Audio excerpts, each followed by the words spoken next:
Hey everyone, welcome back to the channel. Today we are going to have 6 legends that you need to be playing if you are a newer player or someone just looking to play to perform a little bit better at Apex Legends. There's a lot you can do to improve your performance in game, but sometimes it all does come back to the title of the game. We've got 3 legends that everyone gets by default, and then 3 legends you can unlock, and starting us off is going to be none other than Bangalore. Bangalore is one of the more solid hybrid legends in the game who is kind of a jack of all trades. This is actually pretty great though, because new players can experience a support role, an aggressive role, and even a defensive type of role, all packed into one legend. Scanning is ingrained in the meta though, so this is going to hurt Bangalore, as her tactical smokes a lot of times can hurt yourself and your team a lot more than help you. So just be warned if you are picking Bangalore. Bangalore's abilities are all pretty easy to use, although I will say if you want to use them with effectiveness, it's going to be a little bit harder to get her down than some of the other legends. Her usefulness, I will say, is probably in the mid tier. You know, she's not like a top tier legend like Gibraltar, but she does have a lot of usefulness. And for meta, she's not really quite meta, but on the other side, she is definitely not a non-meta legend. She's again kind of somewhere in the middle. And for Bangalore's killing potential, this is also in the middle. She's really just a solid all-around legend. She's not going to be top tier, but she's not going to be bottom.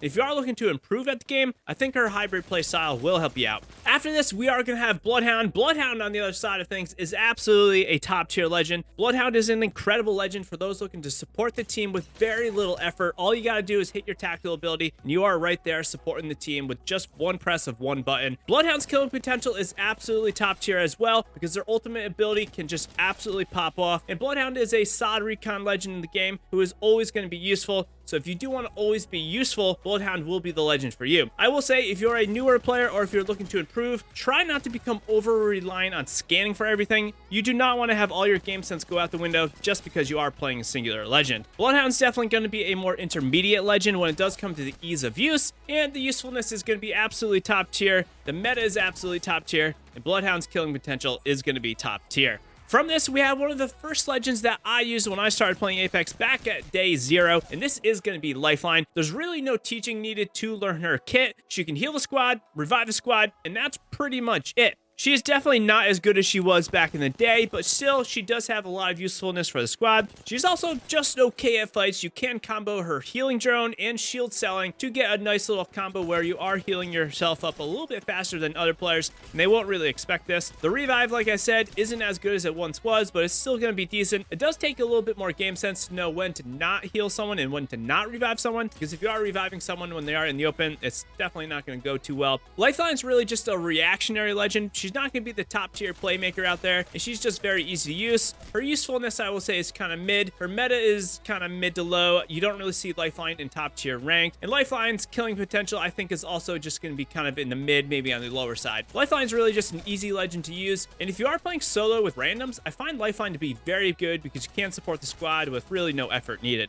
Moving on, we now have the legends that you will need to unlock, but I do think all of these legends are worth picking up earlier on in your unlock cycle, and the first is going to be Fuse. Fuse can be absolutely killer in the right hands of a good player or even just a decent player trying to learn the game. Fuse helps new players learn grenade plays, which is absolutely vital to the meta. If you want to get really good at the game, you gotta learn how to use grenades properly. I will say, although Fuse is very easy to pick up, very easy to use, it's going to be slightly harder to be really effective with this kit because it does require a lot of kind of timing, knowing when to use the grenades, when to not use the grenades. So this is something to be wary of. Fuse is not going to be really relevant in the top tier meta, like competitive, maybe even high tier rank, but if you are just pubbing it out, Fuse is absolutely a great legend and a pretty good legend that can bring a lot of laughs and good time. Fuse is going to be intermediate when it does come to ease of use. His usefulness is going to also be intermediate. He's not bottom tier, he's not top tier, he's going to be in the middle when it comes to meta. And Fuse's killing potential, I think, is going to be more mid, if not a little bit upper,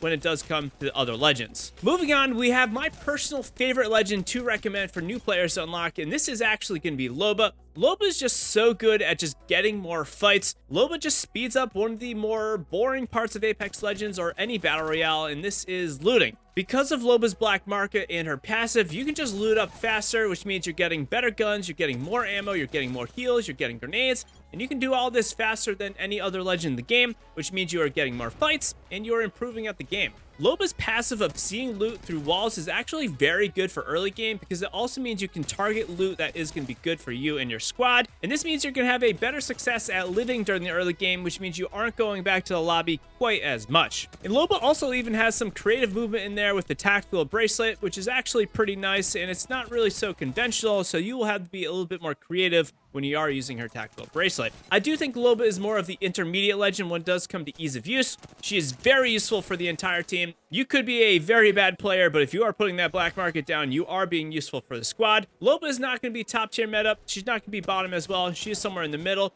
I do think Loba's killing potential is slightly on the middle, if not a little bit lower. You could also look at this and say Loba's killing potential is a little bit higher, since you can loot and get kitted up. I really just love to recommend Loba. She's a pretty good legend, and I think she is a lot of fun. And after this, we are going to have Octane. Octane just gets you moving. Octane is all about speed, all about wild plays, all about flashy playmaking, and just having a good time. Octane will just get new players and less experienced players to move faster, which can be a detriment, but it's also just going to help you move a little bit better, a little bit faster, which is absolutely just needed in Apex Legends kind of fast-paced movement meta. Octane's kit is also incredibly simple, which means you're going to be able to focus on game sense and gun skill, which is also very important. And a lot of players, which shows through his pick rate, think he is absolutely a blast. Again, Octane's speed can also be his biggest downfall. You can overextend, but I think overextending as a new player or a player looking to get better is gonna be better than underextending and just not taking fights. Octane's gonna be intermediate when it comes to ease of use because, again, you can hurt yourself more than help. His usefulness is also gonna be somewhere in the middle. He's not top tier. He's not supporting the squad like someone like Gibraltar,